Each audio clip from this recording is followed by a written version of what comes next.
नोह के एक सुनसान कुएं से निकली एक लाश, पत्थरों से बंधी, चेहरा ढका हुआ और कनपटी पर गहरा निशान। 9 दिन से लापता हसीना की ये मौत सिर्फ हत्या नहीं, बल्कि रिश्तों, धोखे और डर की ऐसी कहानी बन गई जिसने पूरे इलाके को हिलाकर रख दिया। तो चलिए जानते हैं इस खबर को विस्तार से। नमस्कार, मैं हूँ रूबी सिंह और आप देख रहे हैं इनके आरजी भारत न्यूज। बता दें कि हरियाणा के नूह जिले का बछेड़ा गांव, जहां 28 अप्रैल की सुबह अचानक अफरा तफरी मच गई। एक पुराने सुनसान कुएं से बदबू आने की सूचना पर ग्रामीण इकट्ठा हुए। जब अंदर झांका गया तो जो दिखा उसने हर किसी को हैरान कर दिया। एक महिला का शव बड़े पत्थर से बंधा हुआ ताकि वो कभी ऊपर न आ सके। ये शव 26 साल की हसीना का था जो पिछले 9 दिनों से लापता थी। ग्रामीणों और परिवार की मदद से जब शव को बाहर निकाला गया तो कई चौंकाने वाले खुलासे हुए। हसीना का चेहरा कपड़े से ढका हुआ था और उसकी कनपटी पर गहरा निशान साफ दिखाई दे रहा था।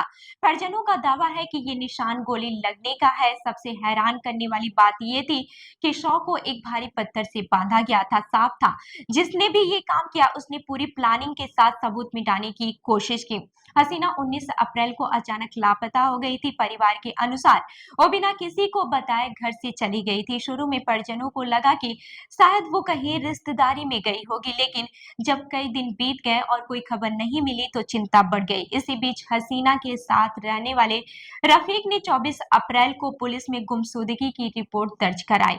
उसने दावा किया कि हसीना की मानसिक स्थिति ठीक नहीं थी और वो खुद ही घर छोड़कर चली गई। लेकिन अब जब हसीना का कुएं से शव मिला है तो उसकी ये कहानी सवालों के घेरे में आ गई है। हसीना के भाई शकील ने भी इस मामले में सबसे गंभीर आरोप लगाया है। उनका साफ कहना है कि हसीना की हत्या रफीक ने ही की है। शकील के मुताबिक जब उन्होंने अपनी बहन के लापता होने के बाद रफीक से संपर्क किया तो उसने मदद करने की बजाय धमकी दी। उसने कहा कि लाश ढूंढ कर दिखाओ, मैं बड़ा बदमाश हूँ। ये बयान अब इस पूरे केस का सबसे बड़ा सवाल बन गया है। क्या रफीक को पहले से पता था कि हसीना की लाश कहाँ है?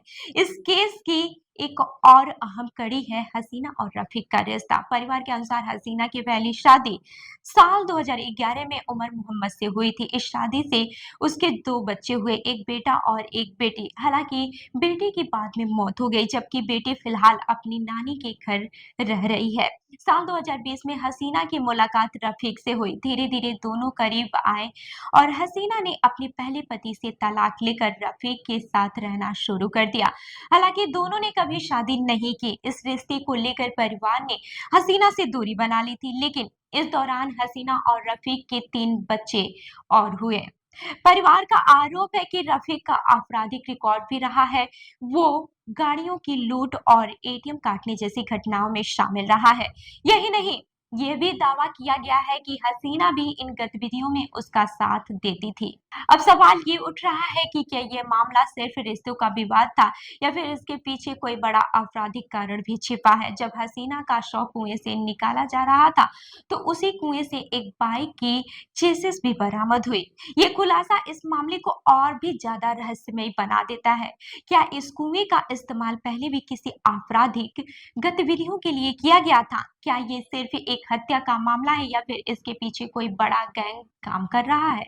जिस कुएं से शव बरामद हुआ वो रफीक के घर से करीब 3 किलोमीटर दूर बताया जा रहा है। ये दूरी भी कई सवाल खड़ा करती है। अगर हसीना खुद घर छोड़कर गई थी जैसे कि रफीक ने दावा किया, तो वो इस सुनसान कुएं तक कैसे पहुंची? और अगर हत्या हुई तो शव को इतनी दूर ले जाकर फेंकने के पीछे क्या मंशा थे? फिलहाल इस मामले में सबसे बड़ा आरोपी रफीक फरार है।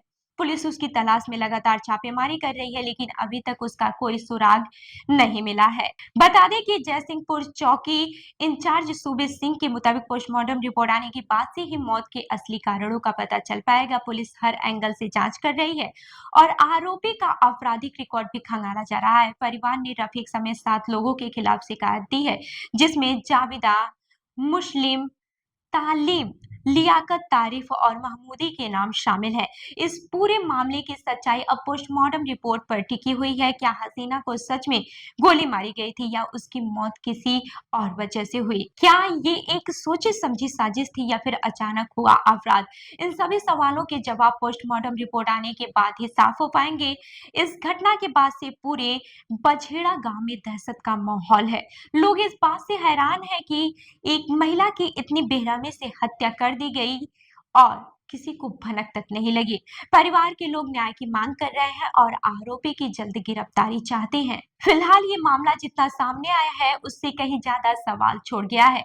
क्या ये हत्या रिश्तों के विवाद का नतीजा है या इसके पीछे कोई बड़ा आपराधिक नेटवर्क काम कर रहा है? रफीक का असली रोल क्या है? वो आरोपी है या फिर कहानी कुछ और है?